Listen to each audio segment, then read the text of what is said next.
नमस्कार, news India देख रहे हैं आप और आपके साथ मैं हूं सुरभि तिवारी। और सबसे पहले एक बड़ी खबर आपको कोलकाता से जुड़ी हुई बता देते हैं। दरअसल कोलकाता टेस्ट में भारत के हाथों से जीत ऐसे फिसली जैसे कि रेत मुट्ठी से निकल जाए। आप सोचिए कि 124 रन का आसान सा लक्ष्य था ये, लेकिन यह आसान नहीं रहा भारतीय टीम के लिए और टीम इंडिया 93 पर ही ऑल आउट हो गई। दक्षिण अफ्रीका ने 30 रन से मैच जीत करके सीरीज में 1-0 की बढ़त हासिल कर ली है। तीसरे दिन की शुरुआत में भारत का पलड़ा भारी लगा। दक्षिण अफ्रीका 153 पर ऑल आउट हो गई। टारगेट सिर्फ 124 रन का था। फैंस को लगा ये मैच तो अब भारत की मुट्ठी में है, लेकिन जो हुआ उसने सबको हैरान कर दिया। 124 के छोटे से लक्ष्य का पीछा करते हुए भारत की बैटिंग ताश के पत्तों की तरह बिखर गई। सलामी बल्लेबाज पहले ही सत्र में ढह गए। ध्रुव जुरैल और वॉशिंगटन सुंदर ने कुछ ही देर संभाला पर टिक नहीं पाए। सबसे बड़ी उम्मीद थी वॉशिंगटन सुंदर से। 92 गेंदों पर संघर्ष भारी रहा। 31 रन की पारी उन्होंने खेली, लेकिन मार्क क्रम ने उन्हें भी चलता किया। यानी कि जडेजा, पंत, राहुल कोई भी टिक नहीं पाया इस पिच पर। भारत ने आखिरी उम्मीद अक्षर पटेल से लगाई हुई थी और अक्षर ने भी धमाकेदार अंदाज में 3 गेंद में चौके और छक्के तो जम करके लगाए, लेकिन एक ऊंचा शॉट और मैच हो गया खत्म। दरअसल अक्षर 26 रन पर ही आउट हो गए और भारत 93 पर ढेर हो गई। साउथ अफ्रीका के स्पिनर साइमन हामर ने 4 विकेट उखाड़े, यानी कि महाराज और माको यानसेन ने 2-2 विकेट लिए हैं। टेम्बा बावुमा ने कप्तान के तौर पर 11 में से 10वां टेस्ट जीत करके अपना रिकॉर्ड भी बरकरार रखा। कप्तान शुभमन गिल चोट की वजह से बल्लेबाजी करने नहीं उतरे और 9 विकेट गिरने पर ही भारत की पारी समाप्त घोषित हो गई। 30 रन की हार और एक हारा हुआ मैच जिसे भारत आसानी से जीत सकता था। अब सीरीज में वापसी के लिए दूसरे टेस्ट के दौरान ही टीम इंडिया पर जबरदस्त दबाव रहने वाला है। छोटे लक्ष्य का पीछा करते हुए भारत का यह सबसे खराब प्रदर्शन अब तक का रहा है और इस वजह से ये उम्मीद की जा रही है कि जब अगला मैच होगा तो क्या अगले मैच में भी भारत की स्थिति ऐसी ही नजर आने वाली है या फिर इस बार थोड़ा सा बदलाव हम देखेंगे। तो देखिए, ये पूरा डिटेल भी हम आपको दिखा रहे हैं कि कैसे जब कोलकाता में ये टेस्ट मैच खेला गया तो भारत की जो करारी हार का सामना करना पड़ा है। पहली पारी में साउथ अफ्रीका ने 159 रन बनाए, भारत ने 189। दूसरी पारी के दौरान साउथ अफ्रीका ने 153 रन बनाए जबकि भारत ने सिर्फ 93। 30 रनों से भारत को शर्मनाक हार यहां झेलनी पड़ी है। शर्मनाक इसलिए हम कह रहे हैं क्योंकि ये बहुत छोटा सा स्कोर था जिसे चेज किया जा सकता था, लेकिन यहाँ पर भारतीय टीम इस स्कोर को भी चेज नहीं कर पाई। और फिलहाल ये खबर आई सामने कि भारत को इस दौरान हार का सामना करना पड़ा। और अब बात बांग्लादेश की, क्योंकि बांग्लादेश की राजनीति में इन दिनों एक नया तूफान नजर आ रहा है। ढाका के सोहरावर्ती मैदान में पाकिस्तान के कट्टरपंथी धर्म गुरु उतर आए हैं और की सीधी दखलंदाजी, यानी मंच पर खड़े होकर के बांग्लादेश को खुला अल्टीमेटम दे दिया गया और यह कहा गया पाकिस्तान जैश ईस्ट निंदा कानून लागू करो और अहमदिया समुदाय को गैर मुस्लिम घोषित करो।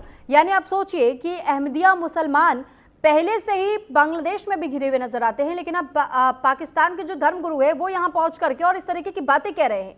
जी हां, ठीक सुन रहे हैं आप।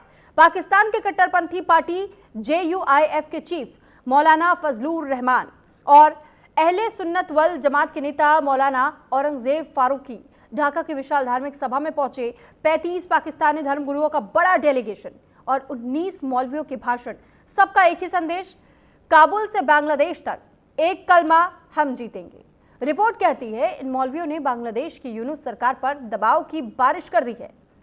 कहा कि पैगंबर के सम्मान के लिए हमने पाकिस्तान में खून बहाया है और फिर बहाएंगे, आप भी सख्त कानून लागू करो। ढाका की हवा में पाकिस्तान के दखल से राजनीतिक गलियारों में इस वक्त बेचैनी है और अहमदिया समुदाय पर खुली बयानबाजी ने कई सारे सवाल खड़े कर दिए। क्या बांग्लादेश में पाकिस्तान स्टाइल कानून की जमीन तैयार की जा रही है? क्या यह सिर्फ धार्मिक सम्मेलन था या किसी बड़े दबाव की शुरुआत? सोहरावर्ती मैदान से उठी यह आवाज बांग्लादेश की राजनीति और समाज दोनों को झकझोर गई है। अब नजर यूनुस सरकार पर है। क्या वो पाकिस्तान के दबाव में आएंगे या फिर ढाका पाकिस्तान की दखलंदाजी को कर देगा कट टू कट? इस पर खेल का असर होने वाले दिनों में ही अब साफ दिखाई देगा और साथ ही अब आपको हम ग्राफिक्स के जरिए थोड़ी सी और जानकारी दे देते हैं कि ईश निंदा का जब मामला कहीं आता है तो ईश निंदा का कानून क्या कहता है।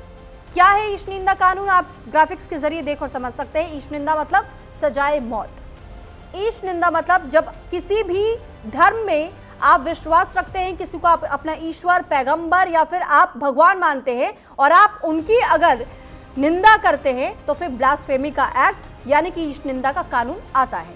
इस दौरान सजाए मौत पाकिस्तान में दी जाती है। अफगानिस्तान, सऊदी अरब, ईरान और मॉरिटेनिया, नाइजीरिया में भी मौत की सजा का प्रावधान है। 22 देशों में धर्म त्याग के खिलाफ भी कानून है। यहाँ लोग अपनी मर्जी से इस्लाम नहीं छोड़ सकते हैं। धर्म त्याग कानून के तहत अपनी मर्जी से मजहब छोड़ने पर मौत की सजा मिल सकती है और इसी कानून को लागू करने की बात अब बांग्लादेश में भी कही जा रही है। आप सोचिए कि बांग्लादेश की स्थिति इन दिनों अब कैसी होने वाली है अगर ये कानून लागू हो जाता है तो अब खबरों में आगे बढ़ते हुए बात अब हरियाणा की भी कर लेते हैं, क्योंकि हरियाणा के नूह इलाके में टोल के पास मिली i20 कार का एक नया सीसीटीवी फुटेज सामने आया। यह फुटेज रात 1:26 का बताया जा रहा है। जांच में सामने आया है कि ब्लास्ट से ठीक पहले मुख्य आरोपी उमर नूह की हिदायत कॉलोनी में कुछ दिन किराए के मकान में रह रहा था और इसी दौरान वो यूनिवर्सिटी के इलेक्ट्रीशियन शोएब की साली के घर में रुका हुआ था। शोएब से पुलिस पूछताछ कर चुकी है।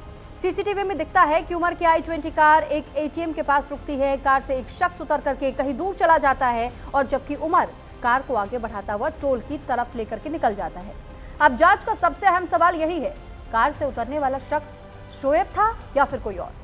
पुलिस इसी एंगल पर आगे की कार्रवाई कर रही है और फुटेज भी बारीकी से जांच की जा रही है कि आखिर ये उतरने वाला शख्स इस कार से था कौन। तो नया सीसीटीवी फुटेज सामने आया है i20 कार का।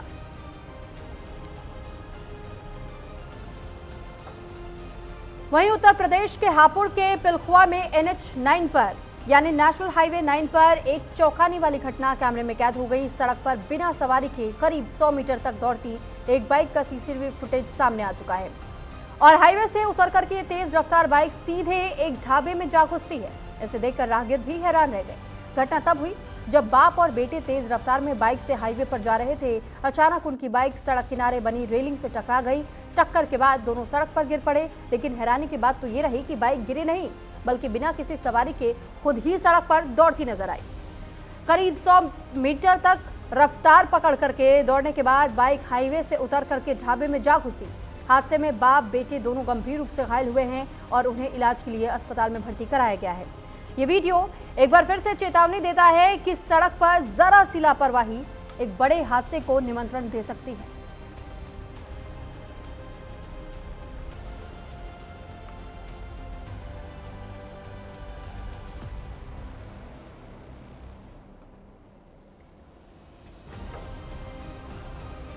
वहीं ग्रेटर नोएडा के दनकौर क्षेत्र के कल्लूपुरा गांव में आज उत्सव जैसा माहौल देखने को मिला। गांव में भगवान परशुराम की भव्य प्रतिमा का अनावरण बड़े हर्षोल्लास के साथ किया गया। कार्यक्रम में दूर दूर से आए लोगों ने भाग लिया और पूरा परिसर धार्मिक माहौल से गूंज उठा। मुख्य अतिथि के तौर पर सांसद डॉक्टर महेश शर्मा, विधायक धीरेन्द्र सिंह और न्यूज इंडिया 24/7 के चेयरमैन शैलेंद्र शर्मा और शालू पंडित भी मौजूद रहे। ग्रामीणों ने पारंपरिक विधि से अतिथियों का स्वागत कर आयोजन की गरिमा बढ़ाई। अनावरण के दौरान वक्ताओं ने भगवान परशुराम के जीवन, उनके आदर्शों और समाज में उनके योगदान को याद किया। जैसे ही प्रतिमा का अनावरण हुआ, लोगों ने तालियों की गड़गड़ाहट के साथ अपना उत्साह व्यक्त किया। प्रतिमा के सामने पूजा अर्चना की गई, जिससे कि वातावरण पूरी तरह भक्तिमय हो उठा। कार्यक्रम के समापन पर भव्य भंडारे का आयोजन किया गया, जिसमें कि हजारों भक्तों ने प्रसाद ग्रहण किया। बड़ी संख्या में यहां पर महिलाएं और बच्चे, साथ ही बुजुर्गों की भागीदारी भी नजर आई। आयोजन को और ज्यादा विशेष इन्हीं भागीदारियों ने बनाया। आयोजन समिति ने कहा कि ये प्रतिमा गांव की आस्था का केंद्र बनेगी और आने वाली पीढ़ियों को भगवान परशुराम के आदर्शों की प्रेरणा देती रहेगी। ये जो गांव कल्लूपुरा है हमारा, ये पूरा ब्राह्मणों का गांव है। जो मेजॉरिटी ऑफ पॉपुलेशन है वो ब्राह्मण है। और आज जो ये कार्यक्रम हुआ, क्षेत्र के लोगों की, गांव के लोगों की बहुत समय से मांग थी कि हमारे जो ब्राह्मण कुल श्रेष्ठ हैं, जो ब्राह्मण हमारे भगवान है, भगवान परशुराम जी की मूर्ति यहाँ पर होनी चाहिए, उनका एक मंदिर होना चाहिए। तो आज उसी उपलक्ष्य में, जो कि बहुत समय से एक लंबी मांग चली आ रही थी, उसको पूरा करा गया है। ये सभी ग्रामवासियों के सहयोग से आज यहाँ पर भगवान परशुराम जी की मूर्ति की स्थापना हुई है, उनका अनावरण हुआ है। इस उपलक्ष्य में क्षेत्र के जो जितने भी जनप्रतिनिधि हैं, माननीय गण हैं, वो सभी यहाँ पर पधारे और सभी ने आकर अपना यहाँ पर समय दिया। और इसी के साथ सभी सनातनियों को एक बहुत ही मैसेज दिया गया, संदेश दिया गया कि सब लोग एकजुट रहें और अपने जो भगवान हैं, अपने जो हमारे माननीय लोग हैं, उनका हम सम्मान करें। हमारे गांव की बहुत दिन से मांग चली आ रही थी, भगवान परशुराम की मूर्ति हो गांव में और उसका पाठ पूजा करें। दुनिया में पाठ पूजा हो रही हैं, राम की, शिव जी की, कृष्ण जी की, तो लोगों को पता चला कि वह हमारे भी भगवान परशुराम हैं, तो हम भी भगवान परशुराम की पूजा करेंगे और हमारे यहाँ भी मूर्ति होनी चाहिए भगवान परशुराम की। आज हमारे गांव कल्लूपुरा में भगवान परशुराम जी की मूर्ति का अनावरण हुआ। काफ़ी दिनों से हमारे गांव वालों की एक बहुत ही ख्वाहिश थी कि हमारे गांव में, क्योंकि हमारा गांव सभी ब्राह्मणों का गांव है और सभी गांववासी चाहते थे कि हमारे गांव में भी भगवान परशुराम का मंदिर हो। आज गांव के सभी के सहयोग से आज गांव में भगवान परशुराम की प्रतिमा का अनावरण हुआ, जिसमें ब्राह्मण शिरोमणि पूर्व में गवर्नर रहे और वर्तमान में विश्व कल्याण ब्राह्मण कल्याण परिषद के अध्यक्ष, अंतर्राष्ट्रीय अध्यक्ष बने माननीय कलराज मिश्रा जी, उनका आगमन हमारे गांव में हुआ। इस लोकसभा के माननीय सांसद जी डॉक्टर महेश शर्मा जी, वो भी आए। विधायक सतीश शर्मा पूर्व में एमएलसी, इस ज़िले के जिलाध्यक्ष अभिषेक और पूरे ज़िले से सर्व समाज के सभी यहाँ गणमान्य व्यक्ति हजारों की संख्या में हमारे यहाँ रहे। हम तो आज यही हमने मंच के माध्यम से भी एक संदेश देने का काम किया है कि लोग भगवान परशुराम जी को एक व्यक्ति वर्ग विशेष से जोड़ते हैं। आज हमने अपने गांव में मंच पर सभी सनातनियों को इकट्ठा करने का काम हम लोगों ने किया। तो बिहार की सियासत में एक बार फिर से लालू परिवार के भीतर की खटास खुलकर सामने आ गई है। आरजेडी की करारी चुनावी हार के बाद से अब पार्टी के अंदर आरोप प्रत्यारोप का दौर चल रहा है। आरजेडी विधानसभा चुनाव में करारी हार का सामना करना पड़ा और उसके बाद लालू प्रसाद यादव की बेटी रोहिणी आचार्य ने राजनीति छोड़ने और अपने पारिवारिक रिश्ते तोड़ने का ऐलान किया। रोहिणी ने एक्स पर लिखा, मैं राजनीति छोड़ रही हूँ और मैं परिवार से नाता तोड़ रही हूँ। ये वही कदम है जो संजय यादव और रमीज ने मुझसे कहा था करने को। उन्होंने कहा, मैं सारी जिम्मेदारी ले रही हूँ। उन्होंने सीधे तेजस्वी यादव, संजय यादव और रमीज पर आरोप लगाए हैं कि उन्होंने उन्हें पार्टी और परिवार दोनों से बाहर कर दिया। रोहिणी ने यह भी कहा कि मेरा कोई भी परिवार नहीं है। जब तुम संजय और रमीज का नाम लोगे तो नाम लेने पर अपमान होता है, गाली मिलती है, चप्पल भी उठती है। रोहिणी के बयान से साफ नजर आ रहा है कि वो अपने परिवार से कितनी आहत हुई है। रोहिणी ने कहा कि पार्टी में तेजस्वी के करीबी लोगों का इतना दबदबा है कि सवाल पूछने वाले डरते हैं। इन सब से ये तो साफ हो गया है कि पार्टी के अंदर सिर्फ चुनाव नहीं बल्कि पारिवारिक और रणनीतिक संकट भी खड़ा हो चुका है। एक रिपोर्ट आपको दिखाते हैं।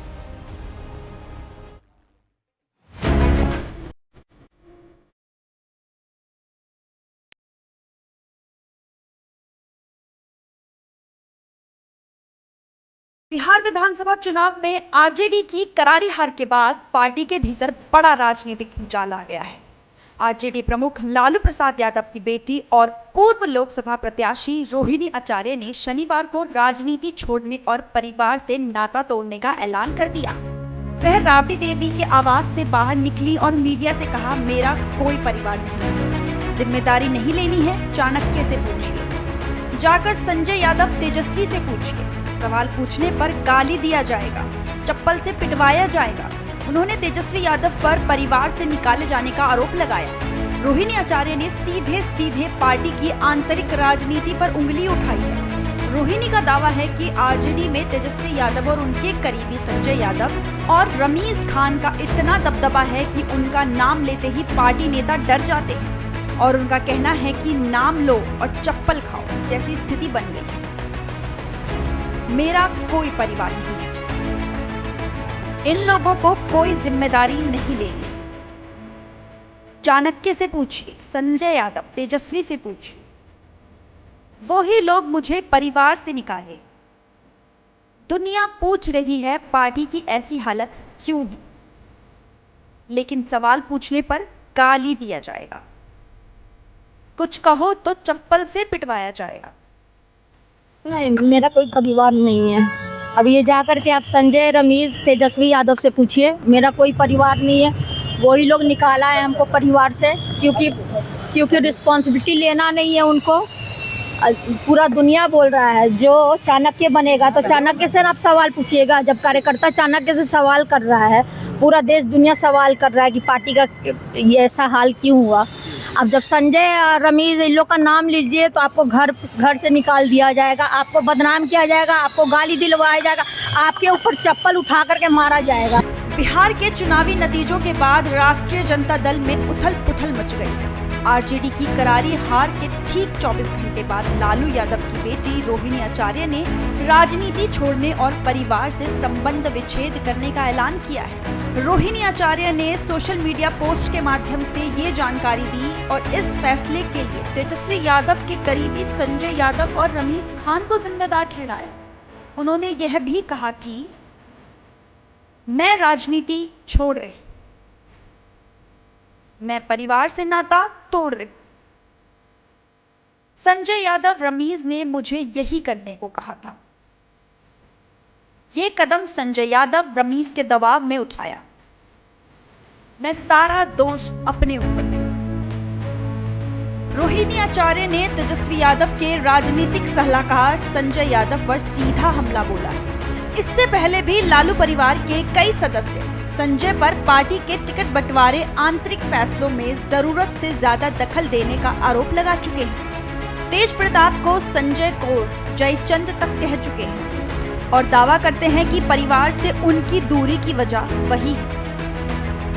हरियाणा के महेंद्रगढ़ के रहने वाले हैं। क्रिकेट के मैदान में तेजस्वी से दोस्ती। 2012 में आरजेडी से जुड़े संजय यादव, आरजेडी को नई पहचान दिलाने में भूमिका रही। 2024 में तेजस्वी ने राज्यसभा भेजा।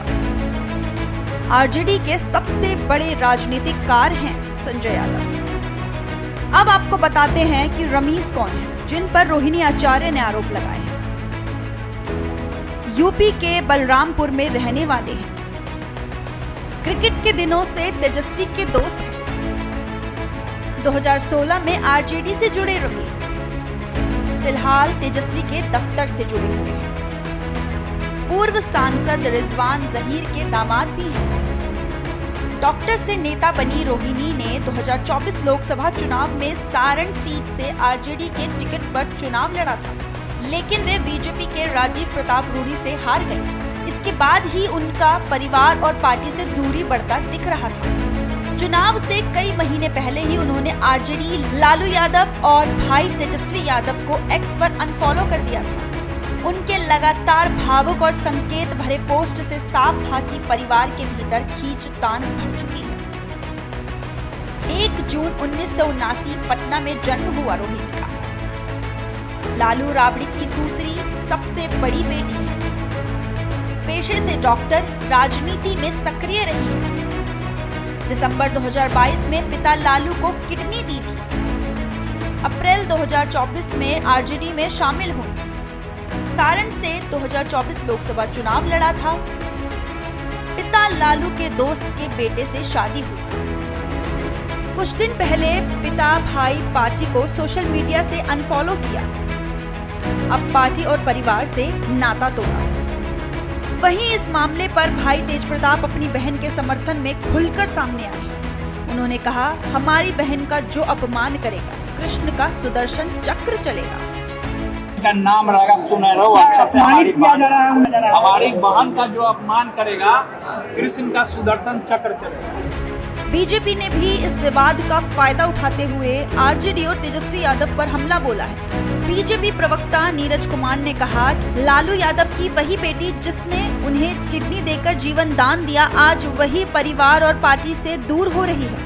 उन्होंने कहा कि पहले बड़े बेटे तेज प्रताप को अलग किया गया और अब बेटी रोहिणी भी परिवार से दूरी बना रही है। बीजेपी का आरोप है कि आरजेडी परिवार भीतरघात और बिहार को नुकसान पहुंचाने वालों के प्रभाव का शिकार हुआ है।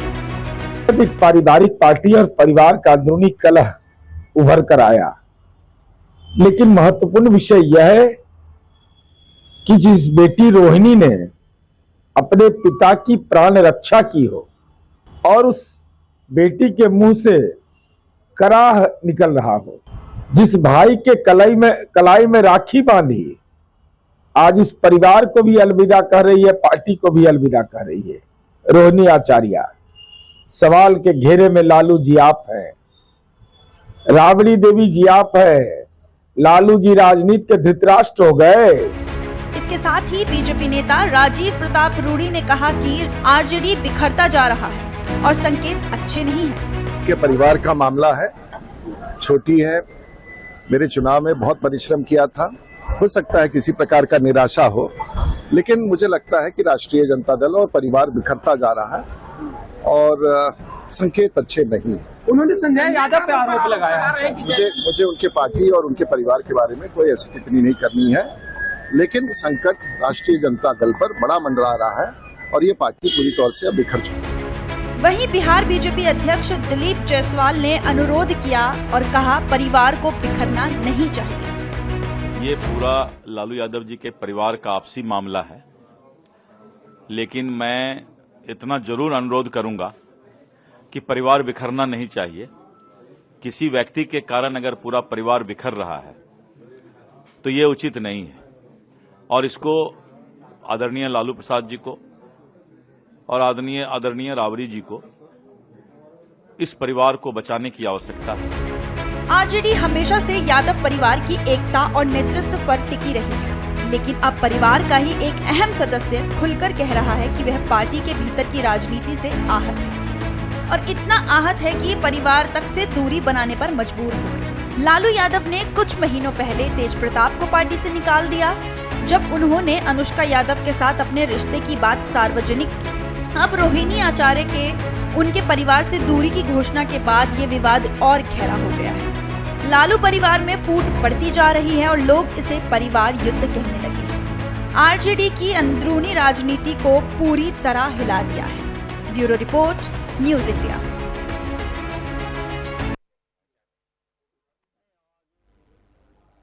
तो वहीं इस बीच एक बड़ी खबर और आपको बता दें कि उत्तर के बदायूं जिले से एक बेहद गंभीर मामला सामने आया है। आरोप यह है कि बच्ची के जन्म पर एक महिला के साथ उसके पति और ससुराल पक्ष ने मारपीट की और उसे घर से बाहर निकाल दिया। घटना मुझाझाग थाना क्षेत्र के मरई गांव की बताई जा रही है, जहां पीड़ित महिला किरण, जिसकी शादी करीब 1 साल पहले राजवीर से हुई थी, उसका कहना है कि डिलीवरी के दौरान बेटी होने पर उसके साथ ससुराल वालों ने हिंसा की। आरोप यह भी है कि परिवार को बेटी की इच्छा थी और इसी नाराजगी में महिला को पीटा गया। महिला ने किसी अन्य माध्यम से अपने माता पिता को घटना की सूचना दी। इसके बाद परिजनों ने मूसाझाग पुलिस को शिकायत देकर के कार्रवाई की मांग की है। पुलिस ने महिला को मेडिकल परीक्षण के लिए बदायूं जिला अस्पताल में भेज दिया है। फिलहाल मूसाझाग थाना पुलिस पूरे मामले को लेकर के जांच कर रही है और आरोपी की सत्यता को लेकर के भी पुष्टि की जा रही है।